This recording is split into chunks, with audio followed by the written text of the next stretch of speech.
Welcome once again to the Unfiltered podcast, where pathological truth-seeking is the aim and comedy and laughter, always the game. I'm here with the usuals plus a special. First of all is Dan Raj, Hello. NS Seong, and our great friend, Shaiful Raisan. Shaiful Risan, but I'll take that. Raisan lah. Risan. Risan, okay, I stand Pronounce corrected. properly, are you? What does this one stand for? I know everything happens for Risan, haha. And Shaiful is here today because this man has hit 180,000 views on Instagram recently. Why are Malays always late? It's simple. It's in our food. You can rush through pizza, sandwiches, bak chor mee, and all these other fancy food. How to rush through nasi sambal goreng, nasi lemak, mee rebus? It takes a while to digest. And after that, Malay standard, one cigarette, one coffee, one tea, another cigarette. The relax one corner thing is a bit overrated, okay? I can now relax anywhere.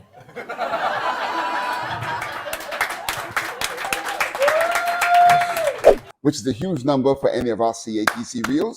So give him a round of applause for that. I didn't do anything, guys. But our producers posted it and he did the joke. So he You see, did a lot. that's the problem. He do nothing, got 180,000 views. I do a lot of things, I only got 20 followers on TikTok. Yeah, so I did nothing, said the Malay guy. It's the most productive where we do nothing. We're in fine voice here. And our first topic of the day is here in Singapore, there's something called a wedding ANGBAO.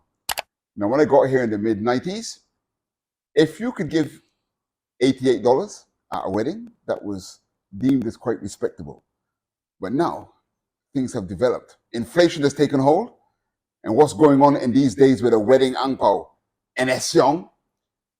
Before I go into this wedding ANGBAO thing, right? I would like to congratulate us from having the full suite of diversity here. The Chinese, the Malay, Indian, and the other races that don't matter. Right? Yeah, so, and we are seated in the descending order of importance to Singapore. Right? I think that's great so-called improvement for us. And we also said that on increasing order of size. Ascending, you mean ascending order? Jerry, you gotta move here, Jerry. You gotta change. You wish. I'm the only Negro on this sofa, son. Yeah. It's skin color, man. No lah. Yeah, so coming back to what Jerry introduced, right? To stop him, Chinese wedding dinners is a force of its own because the amount of angpaos, the amount of pressure that we have to when we go to a wedding dinner and to think about like how much should we give in the angpao, the pressure is so great that you have websites that we are going to show later that gives you suggested so-called angpao prices that you need to pay for each so-called like hotel. You know, like 4-star hotel, 3-star hotel, 5-star hotel. Right. And to me, this is ridiculous, right? Because I mean, you are asking people to come to celebrate your wedding, and then you are giving people so much pressure to. You see, the most expensive is $400 for just going to a wedding dinner that's with lousy food. Would that not result in people hoping that you don't invite them? Yeah, sometimes. Okay, last time what we do is that for Chinese, right? If we don't want to go to a wedding dinner, we'll just so-called give a very token sum to say I couldn't go, so here's my tokens angpao. So sometimes if it gets too expensive, we'll just like give $60 and say that, oh, I can't attend. No, that kind of thing. But this puts so much pressure because not everyone can afford to give $400, right? And I think Chinese are the only people who have this kind of thing. Because the very first time I went to a Malay wedding in my friend's void, the void deck, right? I give $50. And my friend was like, say, sialah, how I got $50? And after I finished the biryani, I still was sitting there. He said, hey, bro, you got to go already because the next round of guests is coming. So I say, only Chinese people got this kind of ridiculous expectations of the guests, you know. Right? I don't know whether it's true what I say. It's like, I don't know whether about Indian weddings or Malay weddings, they all have this kind of ridiculous expectations. So during COVID, they didn't get much money. Yeah, that's why not many people got married. Right? Oh, is it? Yeah, because they couldn't earn. You know, actually, some people earn money from. So I'm going to ask, right? I mean, weddings, what the hell? Yeah. Fire the producer, right? So I was just going to ask, does that mean that some weddings actually come out in a profit after all the hotel and the catering and all that? Yes, some people actually make a profit, especially from friends.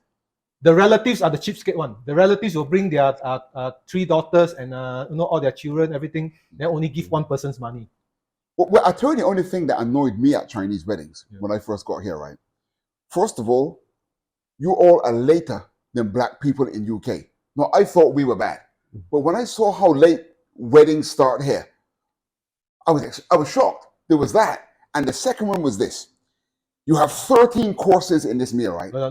Now, I am quite annoying in that I can't eat seafood. So you serve a lot of atas, expensive food, a lot of seafood, a lot of this, that, the next thing. I'm waiting for the chicken. When the chicken turns up, everybody whack, right? And I've been starving for 12 courses. It's almost last course. I cannot get enough, which means that the 14-course meal, in my opinion, is a waste of showboating. Hey, but seriously, just put some chicken rice and everybody will go home happy. But seriously, if you just show your black face, I think the Chinese people all scared one. Well, they wasn't scared enough to stop eating. They left me with no chicken. So is it true that black people like fried chicken? Yes, of course it's true. Who the hell doesn't like fried chicken? We just eat it in public. No, so what do you all do in for wedding in ANGBAO countries? What you mean in the ways of an ANGBAO? Yeah, like you all give ANGBAO or what do you all give? No, we give a gift.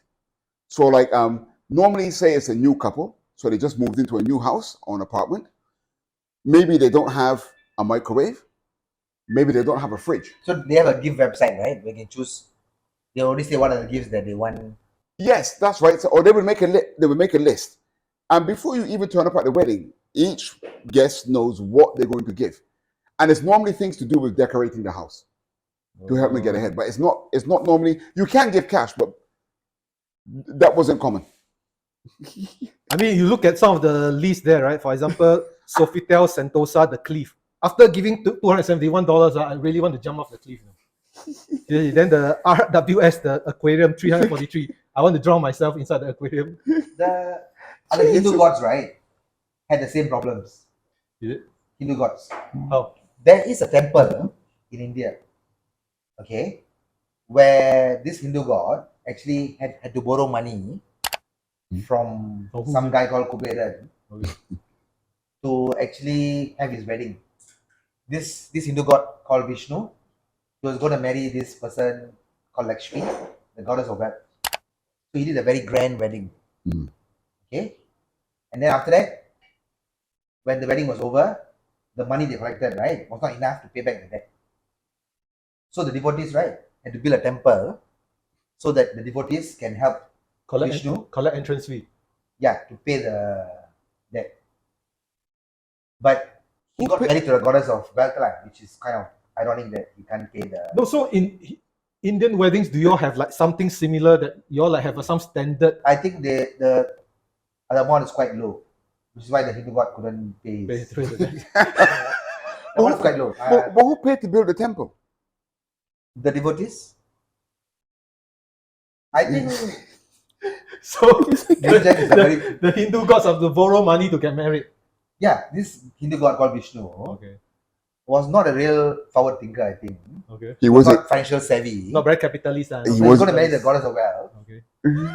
He actually borrowed a lot of money to conduct the wedding. And then when the money that he collected was not enough, he didn't ask his wife to print some notes. The goddess of wealth, he married the goddess of wealth, and he's still in debt. And the devotees had to give money now. It's a very serious thing. When they can't give money, right, they'll give up their hair. They'll cut botak. They'll give whatever they have so that God can pay his debt. Okay, but this thing now, right, about ang paos, right, it's very Chinese custom. But because Singapore is such a mixed society, Malays have a version of an ang pao now as well, right? A green packet. Yeah, we call it duit salam, which is really whatever you can put inside. And it's for me, it's still the best way to celebrate a wedding because it should not be a profit-making or cost-covering event. Although I've been quiet this time around because now I'm thinking about we should not be concerned about what goes into the green package. We should be concerned about divorce rates, shotgun weddings, which happens all the time. I know a lot of people who shotgun weddings. What's a shotgun wedding? It's like, you For know, viewers who don't know what a shotgun wedding is. well, basically unplanned pregnancy, and thus you got to have a wedding lah, you know, just to basically save face, and you know, it depends. It's up to the individual. Right now I'm looking at that. I'm evaluating. Okay, I think my wife should be Chinese lah.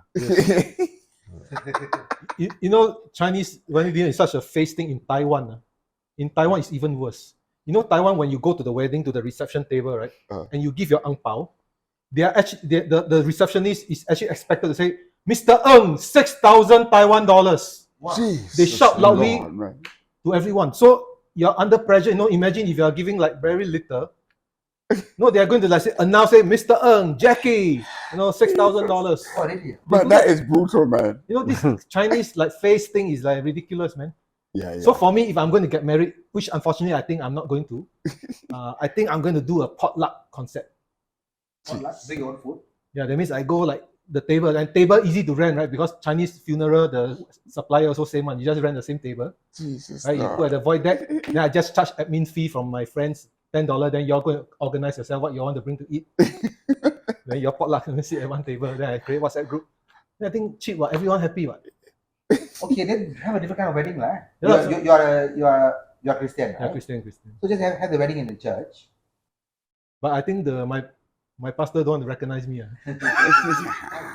because I still stand-up comedy. Yeah, I thought, Thanks so much for watching the Unfiltered podcast. Remember to hit that notification bell, subscribe, and most importantly, like, as that really helps our channel to grow. We'll see you again real soon.